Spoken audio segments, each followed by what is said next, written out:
Russia has urged the last defenders of the Ukrainian port city of Mariupol to lay down their arms. They gave a deadline of early Sunday morning.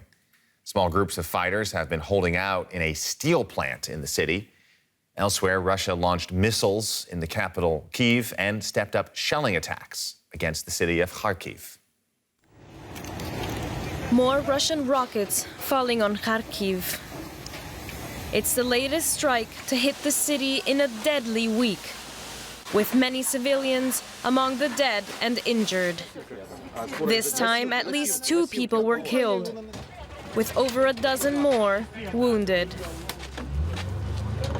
Ukrainian officials fear the bombardment is just a prelude to a new assault on the strategically important city, just 40 kilometers from the Russian border.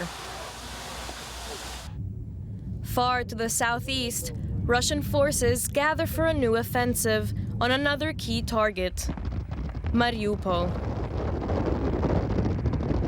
The port city has been besieged for weeks.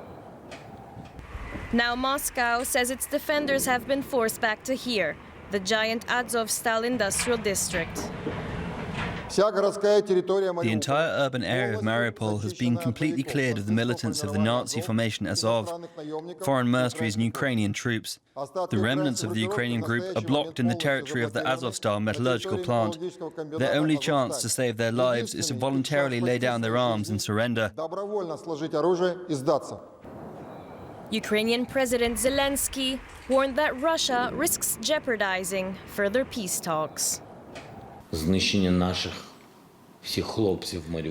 elimination of our troops, of our men in Mariupol, will put an end to any negotiations. With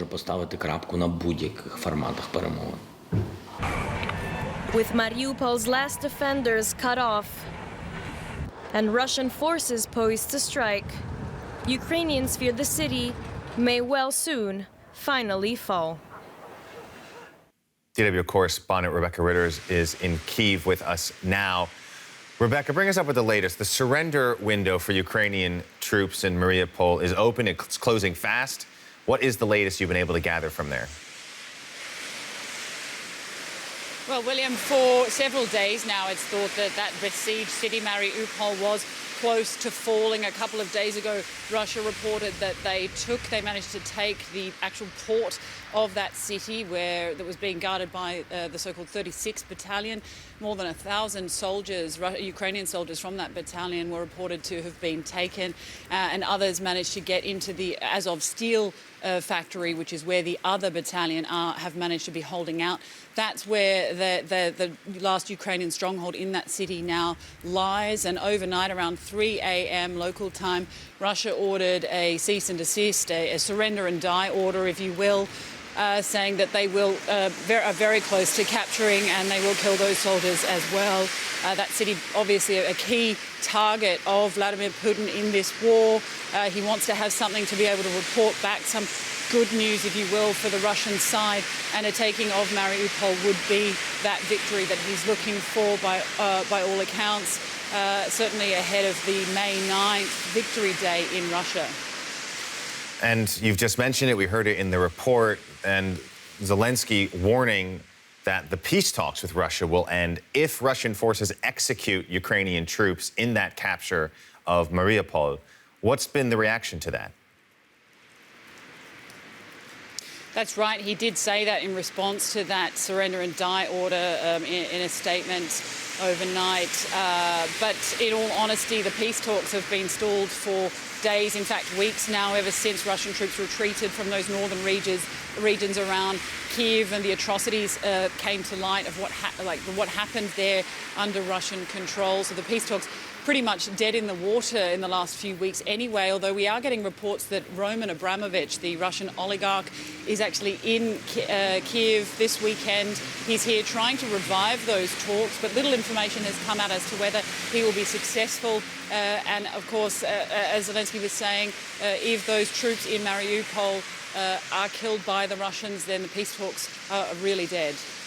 And try to help us understand, because Russia says it's moving its its focus to the east, and yet attacks have intensified across the country, including in the capital, Kyiv, where you are. So what exactly is the situation in Kyiv right now? Well, Ukrainian authorities are preparing for renewed attacks on Ukraine. They're seen as retaliatory attacks for other attacks that Ukrainians have made onto Russian sides, namely the warship that was sunk in the Black Sea.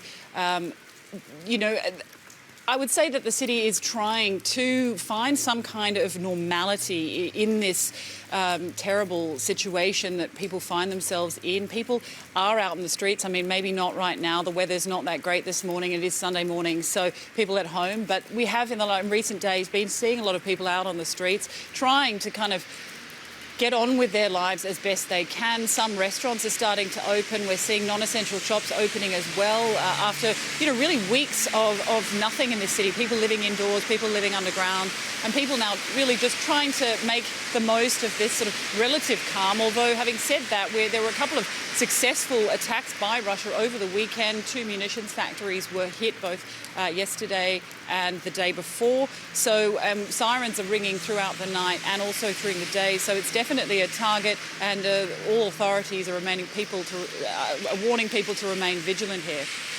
Rebecca Ritters in Kyiv, thanks very much.